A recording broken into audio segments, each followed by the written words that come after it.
The greatest enemy of knowledge is not ignorance, it is the illusion of knowledge. Stephen Hawking said that. And wow, does that feel relevant today? It really sets the stage perfectly for another deep dive. We're looking at something that honestly sounds like science fiction, but it's actually becoming a real strategic imperative. Welcome back to the deep dive. Today, we're jumping into quantum communication. It's complex, fascinating, and absolutely critical, especially for a nation like India. This isn't just about new tech, it's shaping the future. So our mission, if you will, for this session, we want to unpack these kind of mind-bending ideas like qubits and entanglement. Then we'll look at the two main ways to keep things secure in this quantum future. That's quantum key distribution, QKD, and post-quantum cryptography, PQC. After that, we'll zoom out a bit, see how the big players like the US and China are racing ahead, and finally bring it all back home to India. Look at its own big plan, the National Quantum Mission, and what the path forward looks like. Our main source here is a really thorough paper from the Observer Research Foundation, the ORF. It gives a, let's say, critical discussion on India's strategic thinking in this area. And this is for you, really. Maybe you're a UPSC aspirant, trying to stay on top of current affairs for prelims and mains. This stuff is crucial. Or perhaps you're just really interested in cybersecurity's future. Or maybe you just love that aha moment when a complex idea clicks. Trust me, this topic is going to define our digital world. Okay, let's get into it. So right now, everything relies on the internet, right? Global communication built on digital signals bits, zeros and ones, and keeping all that data safe. That depends on encryption protocols, things like RSA. But there's a shadow looming. Yeah, it's quite something. And a bit worrying, frankly, the potential for real practical quantum computers, ones with enough power, enough qubits and stability. These machines could, theoretically, crack most of the encryption we use today. And not in years, but maybe seconds. It's not some distant sci-fi threat anymore. It's a real cybersecurity challenge, basically knocking on our door. Okay, so if our current digital locks might just break, what's the defense? What's the plan B? Well, the answer really lies in quantum communication, QComm, and the cryptography that comes with it. And it's not some fringe thing. It's actually one of the three main pillars of quantum technology, or QT. You've got quantum computing, quantum sensors, and then this, quantum communication. Right, and it's got this dual-use nature, hasn't it? Civilian applications, military applications. Exactly, which is why it's such a high priority for so many countries, India included. Yeah. It's not just about, keeping data safe. It's also about positioning India as a future leader in QT overall. But that means tackling some pretty big technical hurdles and making some smart strategic choices. Okay, so to really understand how QComm works, we probably need a little quantum mechanics 101. It sounds daunting, I know, but let's break down what we actually need to grasp. Yeah, let's try. If we connect it back, QComm basically uses the fundamental rules of nature, these weird quantum properties, to send and protect information. So you need to get your head around ideas like quantum superposition and quantum entanglement. Think of a quantum state that just holds all the info about a tiny quantum system. And instead of classical bits, ADCs, or ones, we have qubits. These are actual microscopic particles, like electrons or photons, carrying the quantum information. Now, here's where it gets counterintuitive.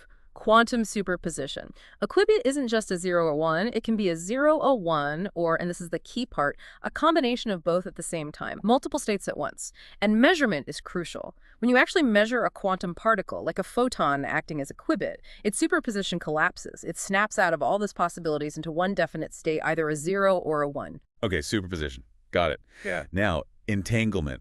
This is the one that always sounds like magic. You mentioned two particles earlier. Right. Imagine a particle decays into two new ones, say particle 1 and particle 2. Maybe one is red and one is blue, or one spins up and one spins down. Before you measure them, both are in superposition, could be either. But the instant you measure particle 1 and find out it's, say, red or spinning up, you instantly know the state of particle 2, no matter how far apart they are. Miles, light years, it doesn't matter. If one is red, 2 must be blue. Instantly. That sounds like it breaks Einstein's relativity, doesn't it? Nothing faster than light. Well, it seems like it. That's why it was called the EPR paradox, after Einstein, Podolsky, and Rosen. It's this quantum entanglement. The particles aren't independent anymore.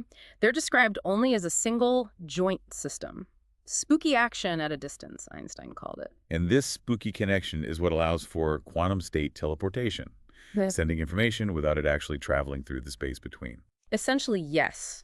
You're transferring the state, the information, instantaneously via that entangled link. It's got huge potential for cybersecurity. Imagine truly unhackable communication. But, and this is a big but, Entanglement distribution is still very much in its infancy. There are massive practical and technical challenges to making it work reliably over long distances. It's the dream, really, the basis for a future quantum internet, but we're not there yet. Okay, so we have these quantum principles, superposition, entanglement. How do they actually secure our data today or in the near future? Right. Let's quickly recap standard encryption first.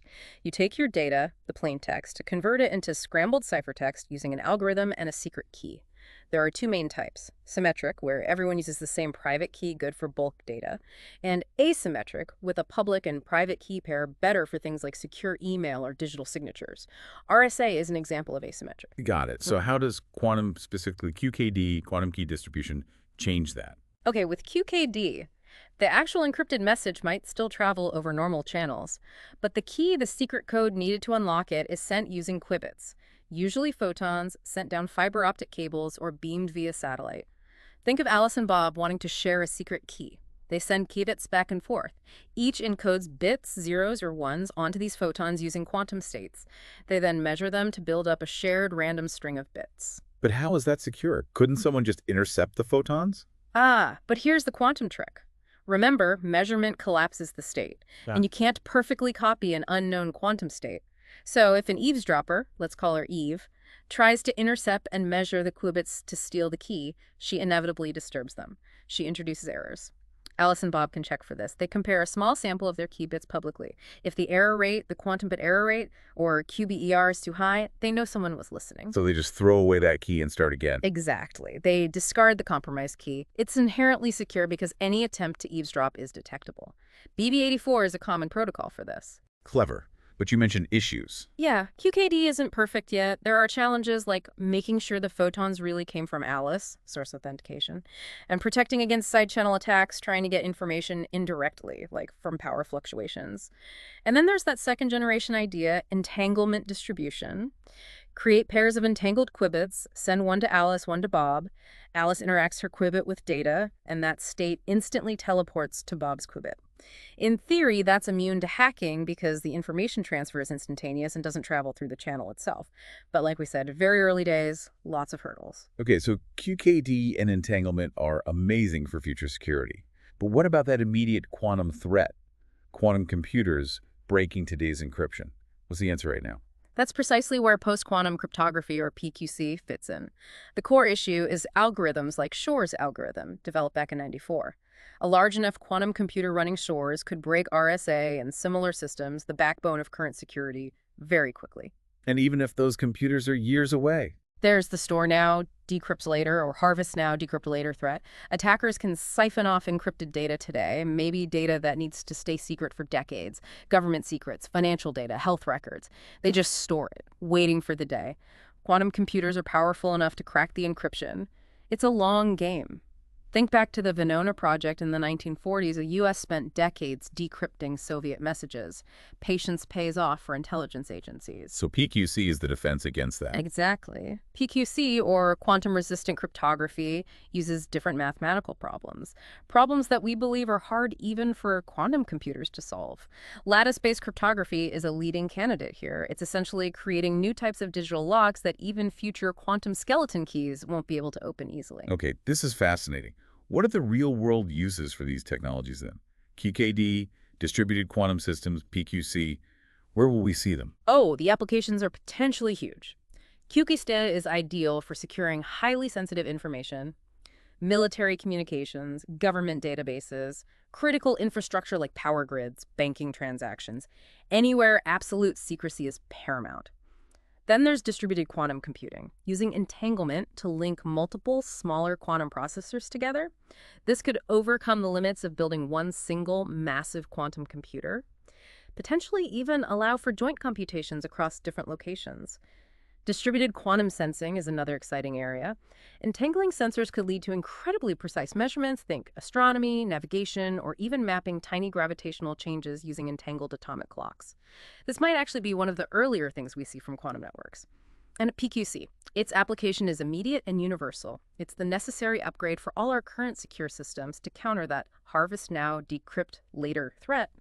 It secures the present while QKD and the full quantum internet mature. Right, so we've got QKD, the hardware path to ultimate security long-term, And PQC, the software path, more immediate defense. Which one should we bet on? What are the trade-offs? That really is the multi-billion-dollar question, isn't it? It's not necessarily an either, but they serve different needs and timelines. QKD is hardware-based, aiming for that physics-guaranteed security. PQC is software, a pragmatic upgrade for existing systems. And both face pretty significant challenges. Okay, let's break those down. What are the big hurdles for QKD? Well, first, there's quantum decoherence. Qubits are incredibly fragile. Any interaction with the environment heat, stray electromagnetic fields can make them lose their quantum state. Their information just decays. Preventing this requires extreme conditions like dilution refrigerators cooling things to near absolute zero, and sophisticated error correction techniques, which themselves are still very much a work in progress, not practical on a large scale yet. Then there's the hardware itself. You need specialized single-photon sources, ultra-sensitive detectors, eventually things like quantum repeaters to extend the range, quantum memories. Yeah. Most of this is cutting-edge lab tech. There aren't established supply chains. It's incredibly expensive. Building a true large-scale quantum internet, we're talking maybe $1 billion, maybe 10, 15 years of development. Wow. Okay, expensive and technically hard. Anything else? Yes, export controls. Because QComm has clear military uses, major players, the US, China, UK, EU, have restrictions on exporting the necessary hardware and technology. This makes global collaboration difficult. And finally, raw materials. QKD hardware needs specific semiconductors, rare earth elements like silicon, germanium, cobalt, lithium. China processes a huge chunk of the world's rare earths.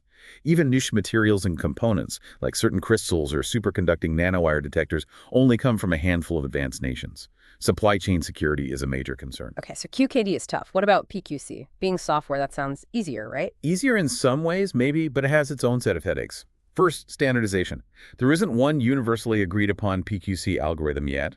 NIST in the US has picked some candidates, but different countries are exploring different options. There's no global consensus on which is best or most efficient. So compatibility could be an issue. Potentially, yes. And there's the security guarantee. Current systems like RSA rely on math problems we've studied for decades. PQC algorithms, like lattice-based ones, are newer. While they seem secure now against known quantum attacks, there's no absolute proof they won't be broken by some future discovery, quantum or classical. Some suggest hybrid approaches using both classical and PQC, but that might just increase the potential attack surface. Yeah, I'm practically implementing PQC. That's another challenge.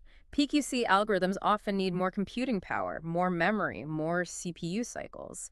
This can slow things down, cause compatibility problems with existing software and hardware infrastructure. Migrating everything is a huge task, and protecting against those side channel attacks we mentioned, that can be harder with some PQC schemes. Plus, you need significant investment in the migration process itself, retraining developers, upskilling IT staff. It's a major undertaking. It really sounds like both paths are, as you said, fraught with challenges. Yeah. So let's zoom out again. How are the big players, the US and China, actually dealing with this complexity? What are their strategies? Right, it's interesting to compare. Both are investing heavily, but with, let's say, slightly different priorities. The U.S. seems to be pursuing a broad approach across all quantum technologies. Their National Quantum Initiative Act puts serious money into R&D, including quantum networking. Multiple agencies, NIST, NSF, DOE, DOD, NSA, are all involved, researching everything from entanglement and teleportation to quantum sensors. They've set up test beds and achieved some impressive QComm results, like that 60-mile quantum network link near Chicago, and that recent quantum teleportation demonstration over busy fiber lines. On the PQC side. The U.S. is definitely leading the charge there. NIST's standardization project is crucial. They've already finalized the first few PQC algorithms, creating official standards like FIPS 203, 204, 205. There's even been an executive order mandating government agencies to migrate to PQC. The NSA has updated its requirements for national security systems. They're moving fast on the software front. Okay, so the U.S. is broad with a strong PQC push. Right. What about China? China's strategy seems more tilted towards the security benefits of QComm, particularly QKD. This focus apparently intensified after the Edward Snowden revelations back in 2013, which likely highlighted vulnerabilities in classical communications. Quantum tech is integrated into their 5-year plans with ambitious goals for breakthroughs by 2030. They've invested enormous sums, reportedly over $1 billion for their national quantum lab, maybe $10 billion for projects like the MISSIS satellite and that huge QKD backbone. President Xi himself has urged acceleration. And their achievements reflect that QKD focus. Very much so. They built the Beijing-Shanghai quantum backbone over 1,200 miles, the longest fiber QKD network in the world. They've integrated satellite links for long-distance secure communication, and the MISSIS satellite, launched in 2016, was a world first. It pioneered satellite-based QKD, sending quantum keys between China and Austria, demonstrating the feasibility of a global quantum-secured network. They are really pushing the hardware boundaries of QKD. Wow, okay. An intense global race. So amidst all this, where does India fit in? What's India's quantum journey looking like? India definitely has a plan, a clear national strategy, in fact. The government approved the National Quantum Mission, the NQM, back in April 2023.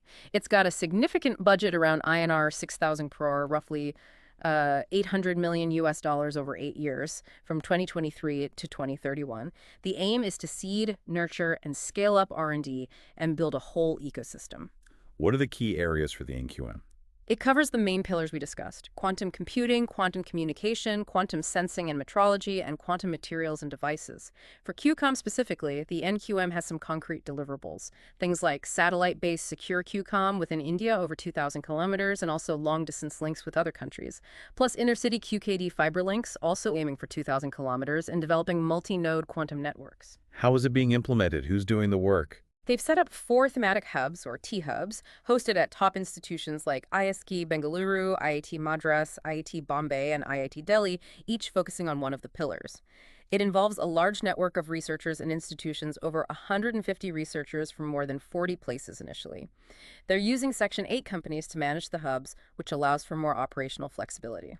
And have we seen results? Any key achievements so far? Yes, definitely some promising progress. ISRO, for instance, demonstrated free space QKD between buildings on their campus. DRDO, working with IIT Delhi, showed a 100-kilometer fiber QKD link back in 2022. IIT Delhi researchers also achieved something quite significant: QKD over 380 kilometers in standard telecom fiber without needing trusted nodes in between, and with a low error rate. That trusted node-free part is important for true end-to-end security. There's also work on entanglement distribution happening at IIT Delhi, and CDOT, the Telecom R&D Center, has deployed its own QKD solution between key government buildings in New Delhi. It's been operational since early 2023. Plus, India now has its first quantum network testbed, MAQAN, connecting labs at IIT Madras and other institutions. That's quite a bit on the QKD front. What about PQC efforts in India? CDOT has been active there too. They've developed indigenous devices, an IP encryptor, and a video phone that use PQC algorithms, specifically crystals Kyber and dilithium, which are among those selected by NIST. They've run trials in government offices. CDOT even held a quantum hackathon last year, offering prize money to anyone who could break their QKD or PQC systems, basically inviting people to find vulnerabilities. That's a proactive way to test security. And importantly, the Telecommunication Engineering Center, TEC, has developed standards, generic requirements, or GRs, for both QKD systems and PQC classical hybrid systems to ensure a robust and secure deployment in India. Okay, so India is definitely in the race, making good progress with the NQM.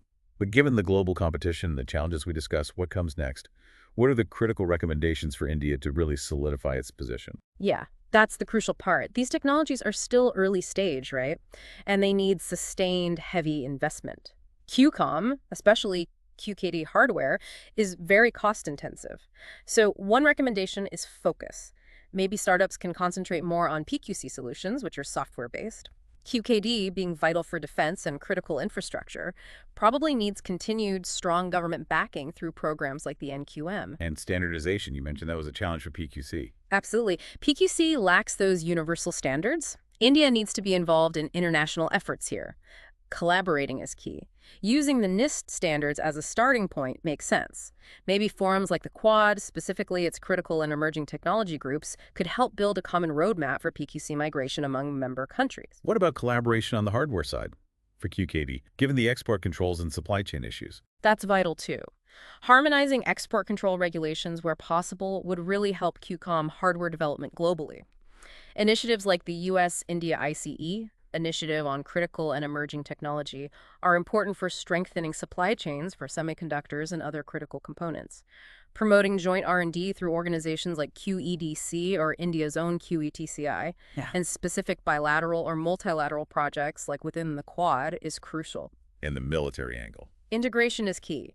The NQMT hubs need to work closely with the Indian military. Leveraging existing defense innovation platforms like DRDO's Technology Development Fund or the IDEX initiative could accelerate development of QComm for defense needs. We're already seeing some steps, like the Navy signing an MOU with RRI for secure maritime QComm. Talent seems like a big one, too. Is India equipped? There's a severe talent shortage globally, and India is no exception. QComm is highly interdisciplinary.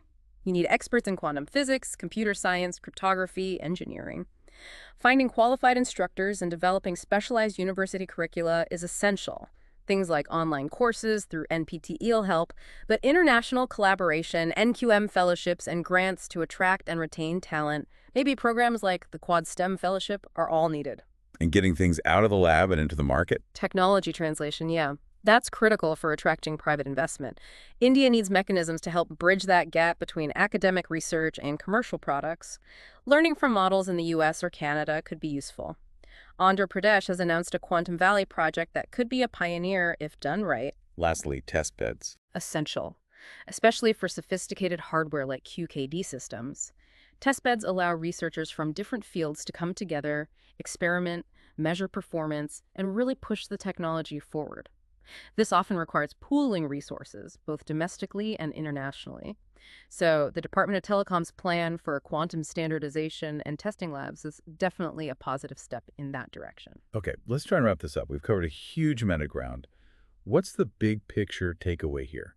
For our listeners, for India, for the future, it feels like quantum communication isn't just the next step in tech. It's potentially a foundational shift, maybe like semiconductors were decades ago, changing how information itself works. I think that's a fair assessment. For India, the message is clear. Act decisively, plan strategically, and collaborate effectively. We really need to avoid getting caught out by supply chain dependencies, like we've seen happen in other critical tech sectors. Right. Innovation and collaboration seem absolutely paramount in a field this new and complex. India's national quantum mission has a tough balancing act, developing these vital capabilities while managing resources and other national priorities. Well, this has been quite the deep dive into the potential and the very real challenges of quantum communication. We really hope, especially for those of you preparing for UPSC exams, that this discussion has given you a clearer, more nuanced understanding. These concepts are definitely important for both mains and prelims. And maybe just a final thought to leave you with. As we think about this future quantum internet, how might it transform things beyond just national security? What could it mean for our everyday lives? And crucially, what new ethical questions will we need to grapple with as this powerful technology becomes more widespread? If you found this discussion valuable, please do give us a like, subscribe to the channel for more deep dives into critical topics, and drop us a comment. Let us know if you have questions or if there are other areas you'd like us to explore. Your engagement really helps us keep these conversations going. Thank you so much for joining us today.